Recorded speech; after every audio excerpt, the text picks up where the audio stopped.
आम्ही 10 ते 12 दिवस झात आमले नर्मदा परिक्रमा चालू करायला। एक दिवस मी एकटा चाललो, नंतर या 2 मैया भेटणार मला रस्त्यावर। आरतीताई शिंदे, मोनाताई हे दोघं भेटले। नंतर चालत चालत आम्ही शुलपाणी जंगलामध्ये येऊन त्याच्यात काय होऊ राहिलं, माझ्याकडून 2-3 भाषा मिक्स होऊ राहिल्या।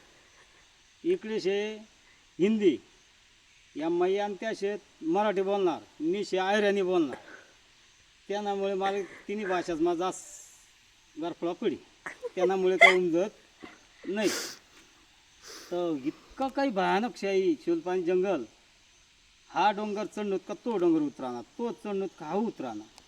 त्या जो नर्मदा परिक्रमा करी त्यालेच कळी नर्मदा परिक्रमा काय शे, आल्याशाही कोणले कळणार नाही। हो असं शे, पण आनंद पण तेवढा शे आमले, जेवढं त्रास शे तेवढा आनंद शे। पण नर्मदा मैया बाकी आरामशीर जे झाले आमले, काही कुठला अजून त्रास नाही। इतका डोंगर चढून आम्ही तर कमीत कमी आतापर्यंत 250-300 किलोमीटर होत आम्ही, तर 150 ते 200 किलोमीटर डोंगरच चढ राहत आम्ही। तर करवा काय त्याला हेच कळत नाही।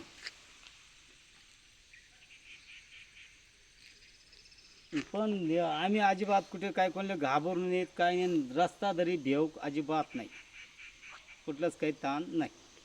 नर्मदे नर्मदे हर, नर्मदे नर्मदे हर।